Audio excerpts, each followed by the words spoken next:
il faut être à la hauteur, faire preuve de cet esprit de responsabilité qui s'impose à chacun d'entre nous. Car je vous le dis, avec une immense gravité, au-delà de nos personnes, par-delà nos différends et nos différences, il y a l'intérêt national. Il y a la Côte d'Ivoire. Et l'intérêt national doit primer sur toute autre considération. C'est par notre unité solide, loyale, dénuée d'arrière-pensée, qu'ensemble nous pouvons imposer.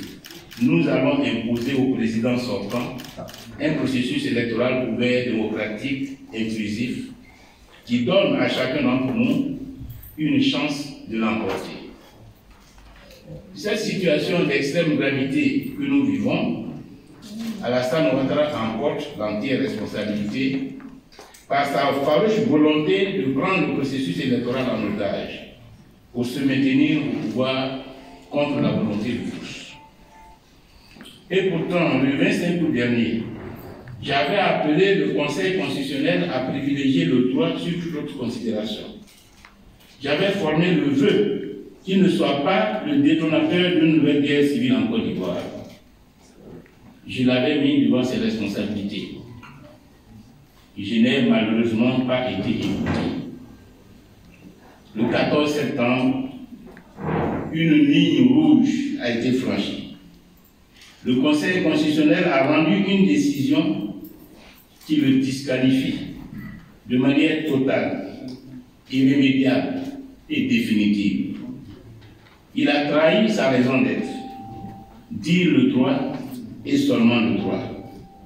Il a démontré qu'il n'était pas une instance impartiale, digne de confiance. Il s'est transformé en une simple couloir de transmission, une institution aux ordres, le bras armé d'un homme aux abois. Dans sa composition actuelle, je lui récuse désormais toute légitimité, toute crédibilité pour proclamer des résultats loyaux et transparents lors de l'élection présidentielle à venir. La mascarade du 14 septembre 2020 s'est illustrée en réalité de trois manières. D'abord, en entérinant ce que j'appelle depuis l'origine le coup d'État constitutionnel que constitue la candidature du président sortant, au mépris de notre droit fondamental dont il est le garant, parce que, naturellement, M. Alassane Ouattara ne peut pas être légalement candidat à un troisième mandat. Brandir comme justification à cette décision ma mise en garde de 2016 devant cette forfaiture est tout simplement ridicule, risible et honteux. Oui, en 2016, j'ai tiré sur la sonnette d'alarme. J'avais suspecté Alassane Ouattara de velléité d'un troisième mandat à travers son obstination à imposer une nouvelle constitution. Mais lui-même, ses différents collaborateurs et tous ses experts avaient juré la main sur le cœur et devant l'opinion nationale et internationale. Au terme de cette constitution, M. Alassane Ouattara n'était pas éligible à un troisième mandat. Pourquoi le Conseil constitutionnel feint-il d'ignorer ses avis et d'y fonder sa décision? Ensuite, il y a la liste des candidats retenus. 4 sur les 44 qui avaient déposé un dossier. Une liste que j'ai eu l'occasion de qualifier de partiale et partielle. Je figure sur cette liste aux côtés d'Henri-Conan Bédié et de Kakabé. J'y figure certainement parce qu'il a eu du scrupule. M. Alassane Ouattara a rayé les noms des candidats des deux grands partis politiques de l'opposition, le FPI et le PDCI-RDA. Mais il n'a pas eu les mêmes scrupules avec d'autres personnalités pourtant pleinement légitimes, présidents de partis, représentants de courants de pensée. Je pense à Guillaume Soro, Mamadou Koulibaly, Albert Troacus Mabri, Niamien Konan, Marcel Amontano, etc.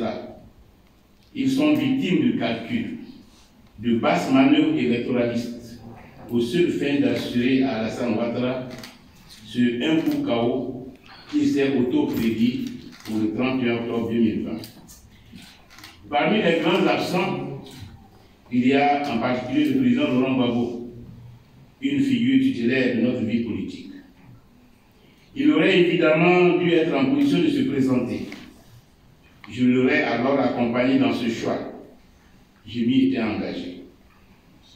Cette dernière épreuve, la radiation de la liste électorale de son pays, le refus de le laisser rentrer chez lui, alors que le droit et la morale sont de son côté, constituent des tâches indélébiles au passif de ce régime. Cette mascarade s'est enfin illustrée dans le calendrier de publication des candidats, 2 jours d'avance, qui traduisait une évidente précipitation. Il n'a pas fallu attendre très longtemps pour avoir l'explication. Il y avait le feu pour les disciples zélés du régime aux abois de M. Ouattara. Il s'agissait de consécuter la décision de la Cour africaine des droits de l'homme et des peuples, ordonnant à l'État de Côte d'Ivoire de lever tous les obstacles empêchant Diop Soro d'être candidat. Lundi dernier, les masques sont tombés et avec eux le bénéfice du doute que l'on se doit toujours d'accorder jusqu'au point de non-retour. Mais si Alassane Ouattara veut réussir un hold-up électoral, il doit d'abord franchir l'obstacle de la commission électorale indépendante.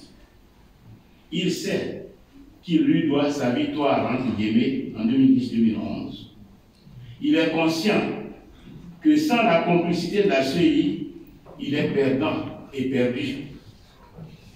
Depuis qu'il est au pouvoir, il se débat comme un beau diable pour maintenir sous sa coupe cette institution que pourtant tous les démocrates en Côte d'Ivoire, en Afrique et à travers le monde voudraient voir indépendante et impartiale pour organiser des élections justes, transparentes et apaisées, et ainsi consolider la démocratie en Côte d'Ivoire. Alassane Ouattara est sourd aux interpellations de la classe politique, des organisations de la société civile et des organismes internationaux de promotion de la démocratie. Il défie les arrêts successifs de la Cour africaine des droits de l'homme et des peuples, qui lui enjoignent de mettre en place une CEI consensuelle, équilibrée et impartiale, tant au niveau central qu'au niveau des commissions locales.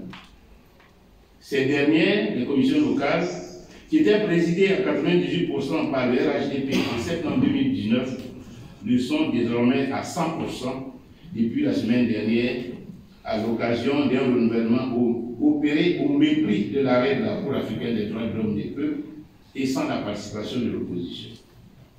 Au total, les 2 institutions chargées de l'organisation de l'élection présidentielle en Côte d'Ivoire sont prises en otage par Alassane Ouattara et le RHDP, à l'image de tout le pays qui suffoque sous la dictature du chef de l'État et de son régime.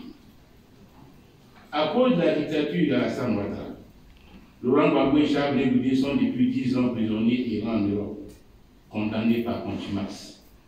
À cause de la dictature d'Alassane Ouattara, Soro Diop est contraint à l'exil, radié des listes électorales, condamné à 20 ans de prison.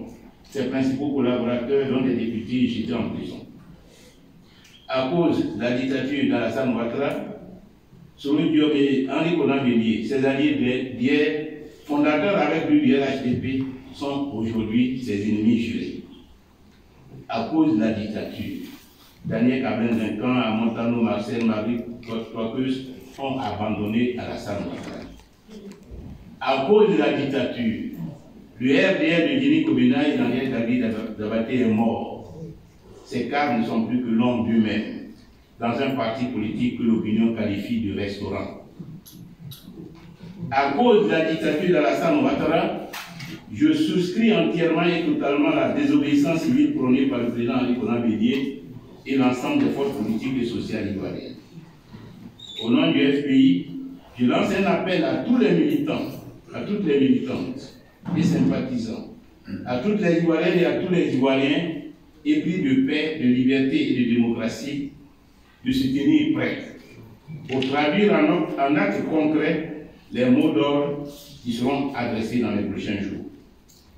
Alassane Ouattara nous invite à la mobilisation et nous contraint à la lutte pour libérer notre pays de la dictature. Avec la refonte du Conseil constitutionnel, la mise en place d'une commission électorale réellement indépendante, faute d'une représentation équilibrée des différentes forces politiques.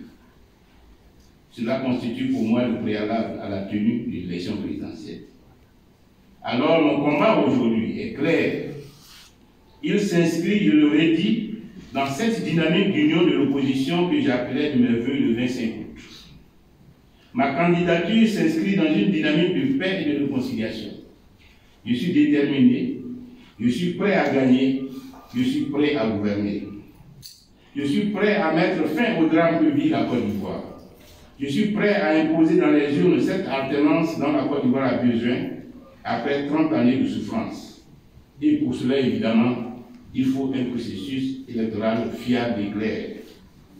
Je ne serai pas le candidat d'un scrutin trompé, un candidat factice, l'accompagnateur d'un résultat prédéterminé qui me priverait de ma victoire et de l'immense espoir qu'elle constituera. En d'autres termes, bien évidemment pour moi, candidat à l'élection présidentielle, il n'est pas concevable de cautionner, de quelque manière que ce soit, un processus électoral qui serait par avance truqué et dont le résultat serait calé, bouclé et géré. Cette démarche d'ouverture et de dialogue pour éviter la crise est la mienne depuis de longues années. Je suis l'héritier politique du « asseyons-nous et discutons ». Mais on ne peut pas être le seul à vouloir discuter. Et c'est notre tir groupé, à nous tous, opposition, qui renforcera notre démarche. La discussion ne peut être non plus une fin en soi. C'est le préalable à l'action. Si l'on est ensemble, tous, assis pour discuter et agir, alors on va y arriver. On va y arriver parce que la donne a changé. Alassane Ouattara est désormais un homme seul, lâché par ses alliés internationaux d'hier, qui ont pris la mesure de l'imposture. Il est allé quêter à Paris un soutien qui lui a été refusé. Il est auprès de ses pairs africains un leader dévalorisé. Ici à Abidjan, le haut représentant de l'Union européenne a proclamé dans un communiqué la nécessité d'assurer un scrutin crédible aux résultats acceptés par tous. Alassane Ouattara est en réalité retranché dans sa tour d'ivoire, avec un précaré de fidèles dont le seul souci est de pouvoir poursuivre l'œuvre de prédation à laquelle son régime se livre depuis 9 ans. Au fond de lui-même, il ne peut pas ignorer que cet entourage ne lui rend pas service, que ses conseillers de l'homme le conduisent droit dans le mur. Je crois en un ultime sursaut de lucidité, par la force de notre mobilisation collective. Celle-ci sera totale, sans état d'âme, à la mesure de l'enjeu qui nous rassemble, préserver la paix et défendre la démocratie. Merci de votre attention.